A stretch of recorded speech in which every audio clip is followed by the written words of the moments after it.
Hey everyone, welcome to another deep dive with us. Today we're tackling something that's, well, frankly been glitzier than usual in the news lately.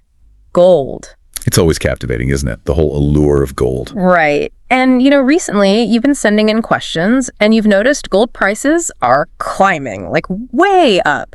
And naturally, you're curious if it's a blip, a trend, or maybe, just maybe, a sign of what's happening in the broader economy. That's the million-dollar question, isn't it? It really is. So we're diving into this using, among other things, a great piece we found on FinShots. I gotta say, even with those shiny gold bars in mind, the story behind their price tag is even more interesting. Oh, absolutely. Yeah. That's a fascinating stuff. A year ago, we were looking at gold around 58,000 per 10 grams. Now, Hold on to your hats, folks, because... close to a whopping 77,000. Yeah, that's not small potatoes. That kind of jump always makes people wonder what's really going on, What's driving it? Exactly. And, there's the connection everyone makes, right? When the US dollar takes a dip, gold tends to climb. The classic seesaw. Exactly. And we are seeing that play out right now, no doubt. But, and this is where it gets juicy, the FinShots article, it hints at something more. Something deeper, like a whole other layer to this financial mystery. It's true. This current gold rally, it seems to be about more than just a weaker dollar. It feels like it's pointing to, bigger shifts happening underneath the global economy. Oh, 100%. And to unravel this mystery, if we can even call it that, we got to start with, one of the biggest players in the game. The one and only. The U.S. Federal Reserve, or as most folks know them, the Fed. Right. No, they're the ones controlling interest rates. And full disclosure, sometimes I even get lost in the weeds with all the financial jargon. It can be a bit much, I know. So let's break it down for everyone listening. What is the connection between what the Fed does with those interest rates and, the price of that shiny gold? It all comes down to how investors react. So picture this. Yeah.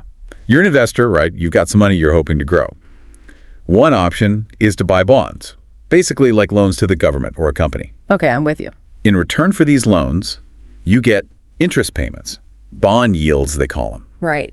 Now, when the Fed does its thing and cuts interest rates, which is a big deal, by the way, they literally just did it for the first time in years, those bond yields, they go down. So suddenly, not as good a deal. Exactly. And bonds don't look so hot anymore. Making investors look for other places to put their money, somewhere more, shall we say, stable. You hit the nail on the head. Mm-hmm. And that's where our good friend gold struts back in. Eternal gold. It's been a store of value for centuries, millennia even. Unlike those bonds we talked about, the value of gold, it doesn't rely on interest rates set by, anyone really, let alone a central bank. It's the ultimate rebel asset. Kind of, right. And here's the thing. When things get rocky, economically speaking, people, they find comfort in things that have, stood the test of time. Things like gold. It's that safe haven in a storm. It's like that old saying, go for the gold, takes on a whole new meaning, doesn't it? I'd say so, especially now. But, while we're talking about uncertainty and safe havens, we can't forget about everyone's favorite topic, inflation, and how that plays into this whole gold rush. Oh, you went there. Because this isn't just about what central banks are doing, behind their closed doors. This is about what's happening in the real economy, what's going on in your wallet. Yeah. At the grocery store. Hitting a little too close to home. Yeah. Everyone's feeling the pinch of prices going up. Exactly. So how does the whole inflation thing connect to gold, though? Is it like, some kind of antidote? Interesting way to put it. Think of it this way. When central banks, they print more money, trying to, stimulate the economy, right? Well, what happens? Everyone's suddenly richer. Well, not quite. See, the value of each individual dollar, rupee, euro, it goes down. Because there's just more of it floating around. Exactly. Supply and demand, my friend. Right. So it's like everyone's suddenly remembering that gold's been a store of value for, thousands of years? It definitely puts things into perspective, right? Mm-hmm. But there's another piece of this puzzle we should talk about. Oh, lay it on me. The M2 money supply. The what now? I know, it sounds a bit technical. No worries. I love learning new financial terms. All right. Well, in the simplest terms, the M2 money supply, it's basically a measure of all the money out there in an economy. Cash, checking accounts, all that. Yep. Savings accounts, the whole shebang. And the thing is, it's been growing, at an astonishing rate, actually, especially in the U.S. Really? We're talking about more than 4 times the amount since the early 2000s. Whoa. That's huge. Okay, but how does that connect back to our golden friend? Okay, so remember how we were talking about the relationship between money supply and inflation? Yeah, more money printed equals less buying power. Right. So when more money gets printed faster than an economy can grow, it can lead to, you guessed it, inflation. And what have we been saying is a good hedge against inflation? Gold, gold, gold. Bingo. The article, it even had this visual, showed how closely the price of gold has tracked with the growth of the M2 money supply, going back 50 years. Wow, so they're almost like two sides of the same coin, except, one is shiny and precious metal. And the other.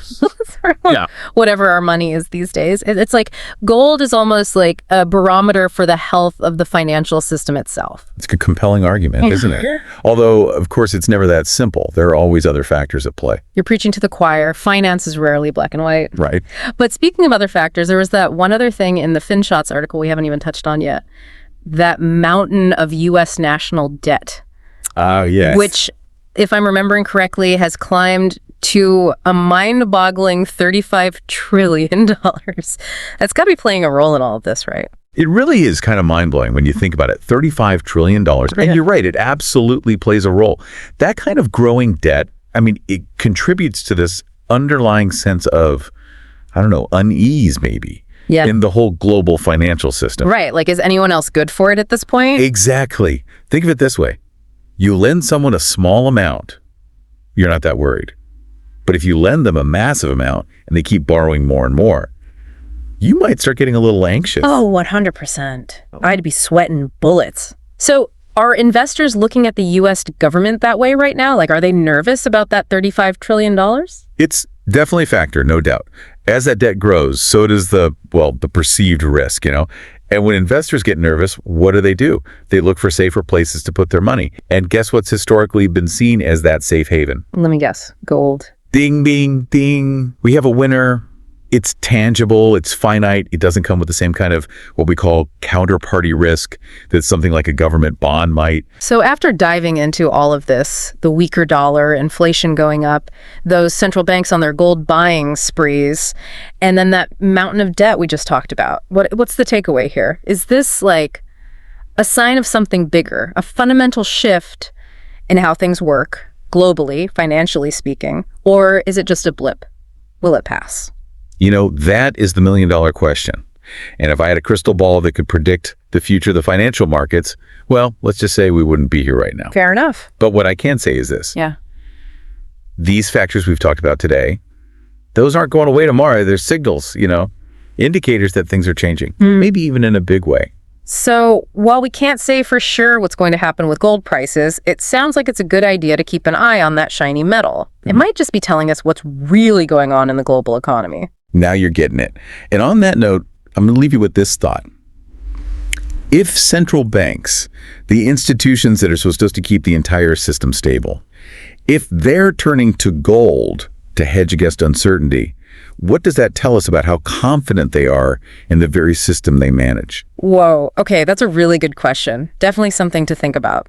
This has been a fascinating deep dive, and I hope everyone listening found it helpful. Remember, the world of finance, it's never boring, that's for sure, and staying informed is absolutely key. Thanks for joining us.